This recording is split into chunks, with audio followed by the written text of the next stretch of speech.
Hello everyone, welcome back to Breath of the Wild. This is the Dueling Peaks stable. It is the place that we were in front of at the end of last episode. It's the place that we stopped right in front of. We stopped in front of the shrine that's in front of this place. And in today's episode we're going to be doing a lot of the quests surrounding this little tent building thing. But the first thing we're going to do, actually, and is the reason I'm climbing this building right now, is because there is a Korok up here. I don't know if you guys just saw those lights, but there is a Korok up here. And I want him, because here pretty soon we are going to be able to upgrade the size of our inventory just a little bit. And that's definitely good for right now, since right now we don't have hardly anything. We have no money. We got no nothing. There is some freebies around stables like this, like these apples we can just take. Wow. If the apples run out, the children will go pick some more. They told me to take as many as I want. So, yeah, like I just said, there are freebies around the stables. That is a dog. And the mechanic with dogs in this game is that if you feed them meat, they will lead you to otherwise buried treasure. My experience with that mechanic is not so good, though. Normally when I do it, they just, like, walk very, very slowly in circles.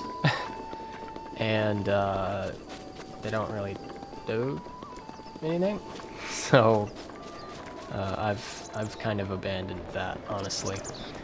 But anyway, we're gonna go this way, because like I just said, one of the quests involving that stable is actually one that I'm not going to explicitly activate. The reward for the quest does exist regardless of whether we actually activate the quest, so we are just gonna go get it. So basically there are two guys in that stable that if we talk to them, they'll be talking about a hidden treasure, and they wouldn't want us to be listening in on that, but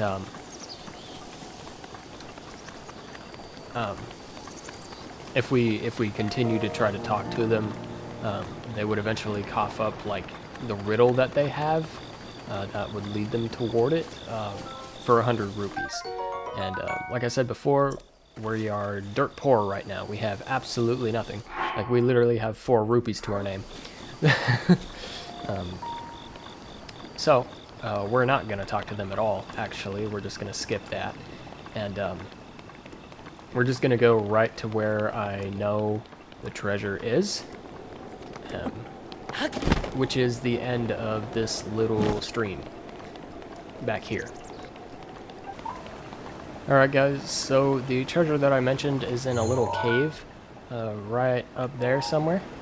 But in this river, there is actually, on the other side of this river, actually, is what I meant to say. There is a shrine, and it's on the other side of this wall right here, in another cave. So if we uncover it, we can do it and then move on. So, I don't like this type of shrine. I find that the mechanic, like every time we see one of these spinny gear things, is really, really, really finicky. My recommendation, if you were playing this game, as far as these particular shrines go, is to use a controller or 2 Joy-Cons connected to each other. Right now I'm using the 2 Joy-Cons connected. I find that it's much easier that way, because basically what this does is it manipulates the terrain based on the motion of your controller. So I'm like rotating my controller around right now, and it's affecting what all of this stuff does. That being said, you can see how that would be really annoying if you were playing in like handheld mode or something like that. Obviously because it would be harder to see the screen. So yeah, again, I don't like these shrines for that reason, but it's just something we gotta do since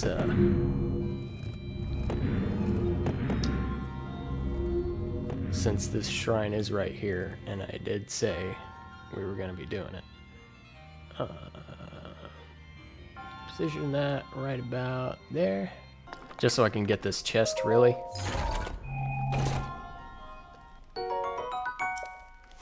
And I had to, because there was a key in it, which will let us open a door later on in here. And there we are. So now we can use the key on this door, and we're done. It's pretty simple, but I do dislike this type of shrine. I want to make that very known, because I hate them.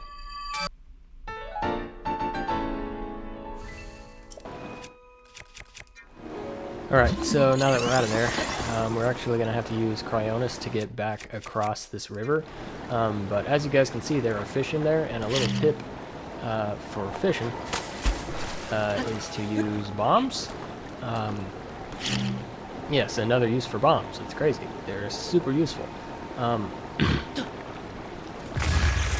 Later, we will get shock arrows, and if you shoot those into the water, it will create basically the same effect as the bomb. You just have more accuracy. So later, we would be using those.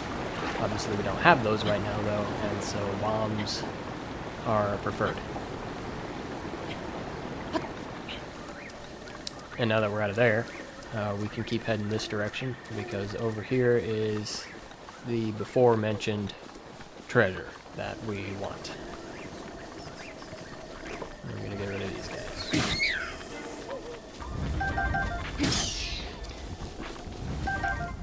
So if you guys are new to this game, you might not know why I'm going out of my way to collect some of the monster parts that I've been collecting, and there is a reason.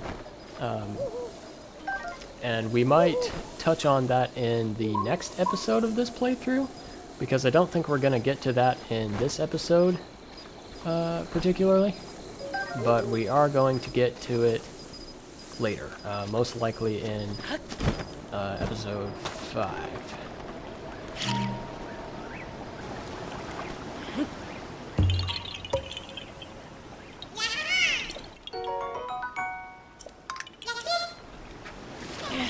Alright, and basically we just have to climb up following this little waterfall, and we will have our cave, and we will have our treasure.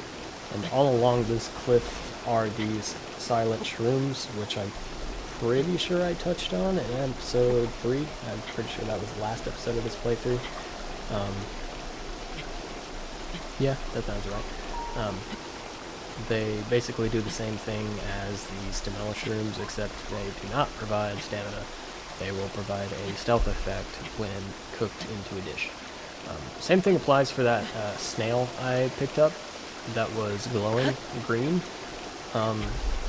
Same thing, but will also provide more health, I think.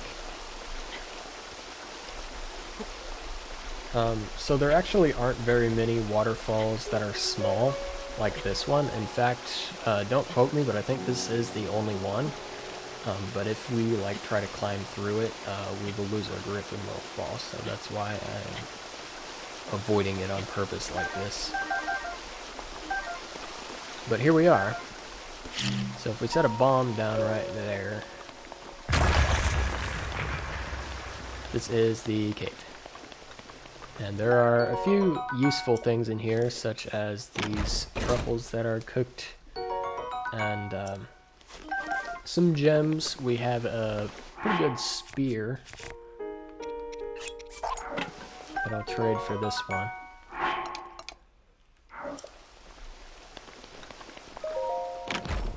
So let's just keep going through this, because this is some pretty good money for early game.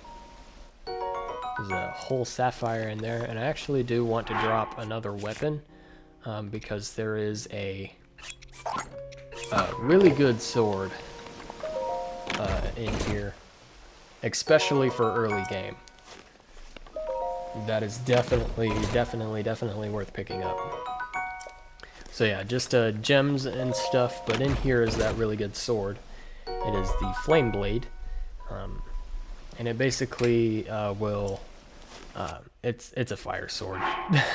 That's what it is. It's pretty self-explanatory, but it does deal quite a lot of damage for this point in the game, and it's a fire sword.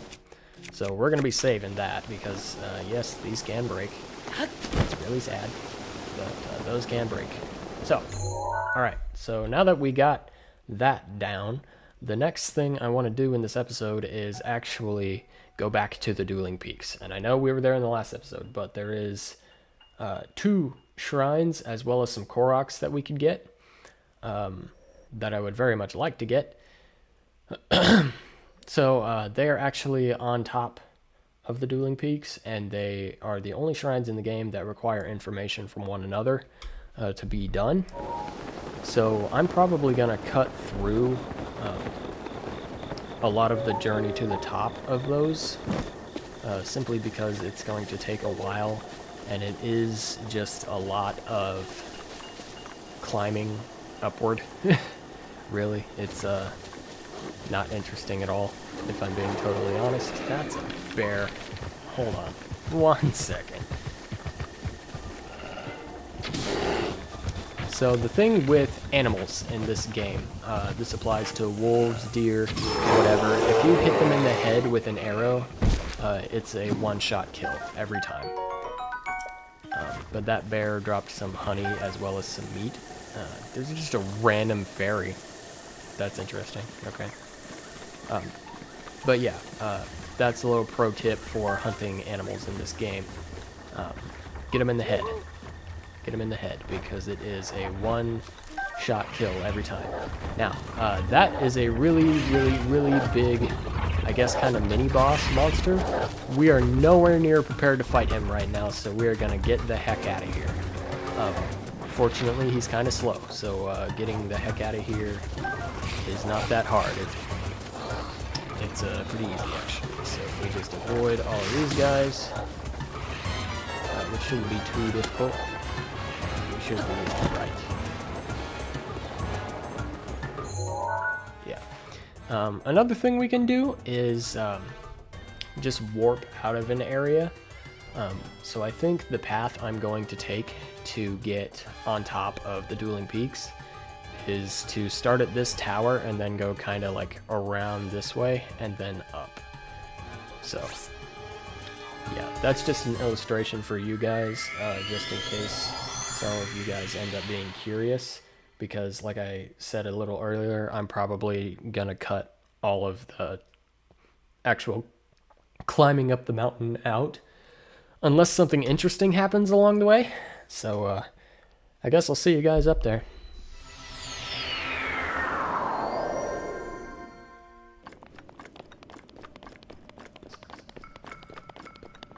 Alright, now we are on the top here, and as you can see I have the climber's bandana on as well as the warm doublet. So that is the thing you can do. You can group together different armor pieces that provide different different buffs. So I have climbing speed and a level 1 cold resistance right now. So yeah, it doesn't have to all be the same. You can mix and match a little bit, but there is a little Korok up here. Basically see what the one statue has and put the same item in the other statue, and the Korok will appear. just like that. And with these Koroks, you can actually take whatever is there after you get the Korok, so I think that's pretty cool. Alright, so the shrine I was talking about is that, well, there's two shrines.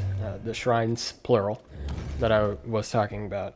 One of them is this one right here, and the other one is that one down there. And now that we just unlocked the warp for that one, we're going to go quickly unlock it for this one. And then I will explain to you guys what's going on. Alright, so back up at this one now. So we're going to go in here, and I'm going to show you guys why these two shrines actually require each other for you to be able to figure out the puzzle to get to the end of both of them. These are the only two shrines in the game that do this, thankfully. So if we read this right here, it says, the shrines atop these peaks share a connection, their memory the answer to the other's question. Commit to memory before you start, list a failure, you will depart. So, if we go up here, we will see that there is a pattern. There is a noticeable pattern, right? So you can see the holes that are filled versus the holes that are not. And since I've already played this game a ton, and replayed this game a ton, I know that these shrines exist, and I've already taken snapshots of these patterns, because in the other shrine there is a pattern a lot like this one. The pattern's just different, right? But what you would have to do is go over to the other shrine and make the pattern that appears in the other one in this one, and vice versa. So I've already done that in other playthroughs of the game, and I still have the snapshots from when I did. So I'm probably not going to actually illustrate me doing that, but that is what you have to do for these shrines on top of the Dueling Peaks right here.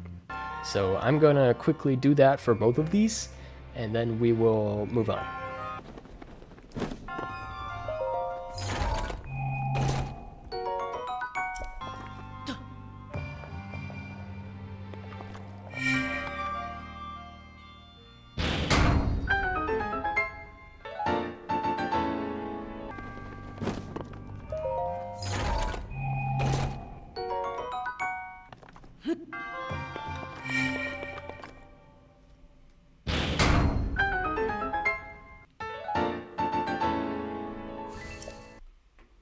Oh, right. And now we have these two shrines on top of the Dueling Peaks. Hopefully, my explanation of how those two shrines works was good enough. If not, and you are new to this game and perhaps playing it, honestly, my recommendation would be to Google how to do both of those, because that's what I had to do on my first playthrough of this game. But it's actually pretty easy in practice. So if I explained it dumb, I just explained it dumb. But they are pretty easy in practice. Now, the next place we're going to go to is actually over that way. But I want to go on the paths because there is a pretty important little quest for us to do. As well as this Korok right here. If we take one of these boulders and we push it down here, hopefully it will end up going through those two trees. Yeah? Yeah? Yeah. Yay. But that is another Korok for us. And okay, so now we're going to go right back to where we started this episode.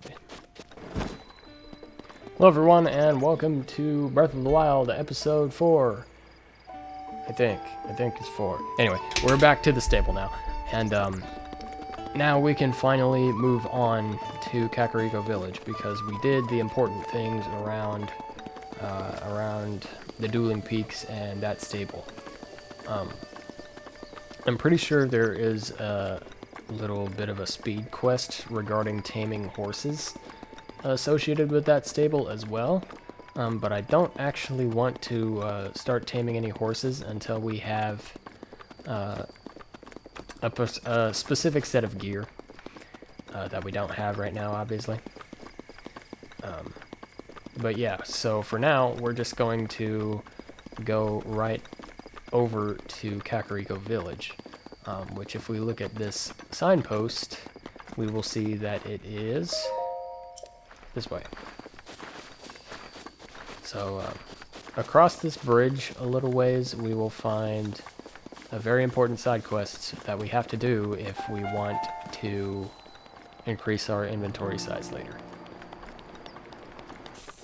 Alright, and here we are, running up on him right now. Dude looks like a big broccoli with the bag on him. I'm not even gonna try to pronounce that. You can see me. Yep, I can see you, and you look ridiculous. It's been 100 years since anyone has been able to see me. I'm Histu, and I need your help. Those monsters over there stole my beloved maracas. I think they're still there on the other side of those rocks. I can't use my powers without them. So please get my maracas back from them. And we are definitely going to want to be doing this, so let's get it done. Alright, so before we rock up into this monster camp, I actually want to make use of Majora's Mask again. Because there is a ledge right here, and if I don't feel like dealing with these guys, which, let's be real, I don't, then what I can do is I can like kind of lead them over toward it and see if I can knock them off, which I can. Yeah. So Majora's Mask is handy for cheesing monster camps, basically. And I really did not feel like actually fighting those guys for whatever reason, so that worked out in my favor. But the maracas we need are right in here. There they are, we got them. So now let's go back over to Histu. Those are my maracas. Please give them to me. Sure, dude. Just chill out. Hey, but wait, there's something wrong with my maracas. The Korok seeds inside are gone. How am I supposed to dance now? If I had just one Korok seed, I could sing, dance, and use my powers to help you. You see, I have the power of inventory expansion. Oh, ho, ho, ho. So let me know if you find some Korok seeds. So now you guys see why I have been collecting Koroks. This is why. The children of the forest must have taken the Korok seeds from my beloved maracas. I never thought I'd be the target of one of their pranks. But wait, do you have a Korok seed? I have a few of them. You do. You got a Korok seed from one of the forest children. If you give me just one Korok seed, I'll make your inventory bigger in return. Definitely do that, because that was, the whole point. So which stash do you want more slots in? Early game, we're definitely going to want more weapons. So we're going to be going with that. And I'm going to let this cutscene play once. There you go. That's the only time I'm letting that play. So I hope you enjoyed. Because I'm not going to let that play again, most likely. So, but yeah, as you guys saw, now we have another weapon slot. And I actually do want another one. So as you can see, the price goes up with each slot. The last one only costed 1 Korok seed. This one costed 2. And that will be a pattern with each stash. So for the weapons and the bows and the shields, for each slot we get, the price per slot will go up. Oh, look at the time. I need to get back before Grandpa yells at me. Sorry, I have to go, but I still need Korok seeds, so bring some to Korok Forest if you find any. And now if we talk to him again, he's basically just going to say the same thing, and the next time we go through this area, he will not be here anymore. So, we did need to do that because we will be bumping into him again later, and he wouldn't have been there if we hadn't have done that quest just now. So it's good that we did. So for now, we're just going to continue on to Kakariko Village. Alright, so this is the first sign that we're getting close, is this little signpost. But if you guys saw those arrows up there, that is indicating another Korok at the top of this thing right here. So yeah, we could pretty quickly replenish Korok seeds that we spend on inventory slots early in the game while they're still cheap. But yeah, here we are. We are here in Kakariko Village. Are you good? Traveler, I'm sorry. I seem to have twisted my ankle. Let's see here. Oh. Sorry to see me like that. Say, traveler, where did you get that object hanging from your waist? Kind of a long story there, Grandma. Yes, I see. That Sheikah slate is a symbol. It means you are the hero of legend. Though there are few who know of such legends anymore. But we Sheikah have been waiting for you for a very long time. Please, before all else, I must insist that you speak with our leader, Lady Impa. Where's she at? In the big house. Oh. In any case, it was a real honor to meet you. I suppose you're used to that, having lived as long as you have. Funnily enough, I don't remember any of that, but okay. There's a shrine at the top of this hill. I think we are going to speed through that in this episode, so yeah. Alright, so this shrine is basically here to teach new players how different combat aspects work in this game. And I already know all of them, obviously, but we are still going to do the shrine because just like all of the other ones, there is a spirit orb waiting for us at the end. So, yeah, we are going to go through this and get it done.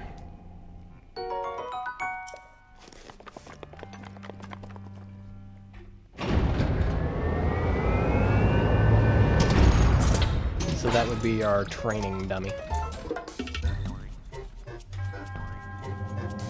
And the first thing we're going to be doing is a side hop.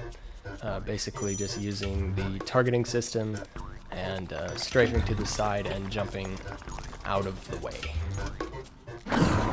Just like that. And it's actually going to want, it's gonna make me start a flurry rush before it'll let me continue.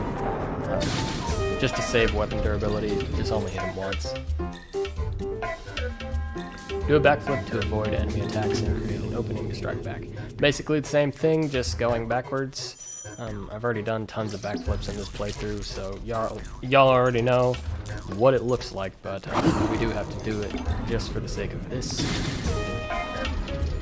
Beautiful. And parrying. Parrying is probably the hardest of these things to get down because it requires some pretty good timing. But I've gotten sort of good at that too. And it actually ends us with the easiest thing, which is a spin attack, where we literally just hold down the attack button and then release it. And y'all have seen me do that too. That's all that is. And that's it, we're done. So this shrine is basically a freebie, but it does allow new players to learn about the combat system.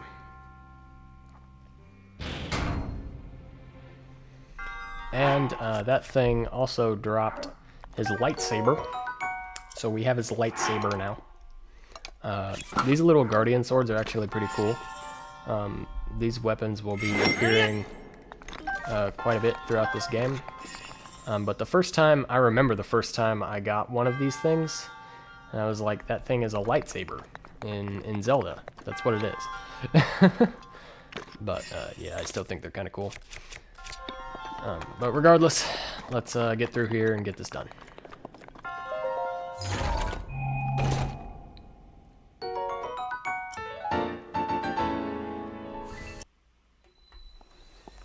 Alright guys, so we've done a lot of things in this episode.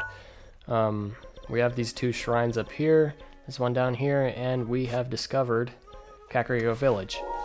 There's one more thing I want to do, and it involves spirit orbs. Because I don't know if you guys recall, but in my first episode of this playthrough, I said that there were goddess statues, one in every settlement. Obviously this is a settlement, so this is the goddess statue. We can turn in our spirit orbs here for more hearts, for more stamina. I am actually going to get a little more stamina because I hate not having stamina. I absolutely hate it. It's so annoying, and it's a massive pain in my butt. So, we're going to be getting a little bit of stamina. And they come in increments of not very many. Like, they literally come in increments of that. And you can basically create 2 more wheels of stamina around the one that you start with, and that's all you're really allowed to get. But anyway, that is the last thing I want to do in this episode. So in the next one, we are going to be talking to Impa, which is the elder of this place and the person that we were sent out to talk to in the first place. And she is going to be in there, but this one has gone on for too long. So that being said, guys, hope you enjoyed. I will see you in the next Breath of the Wild video. And as always, hope you guys enjoyed. Take care and have a good one.